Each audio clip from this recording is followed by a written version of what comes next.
is amazing. You go away up to Donegal without your parents. There's lots of other kids from all over Ireland. Some even come from New Jersey or Glasgow. You stay at a house with a Bannon tea. She's the boss. They are strict, but you can have so much crack.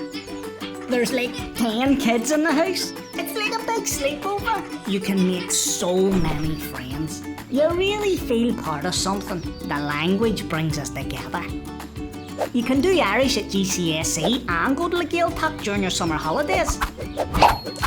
Domhan Mór na Gaeilge, the big world of Irish.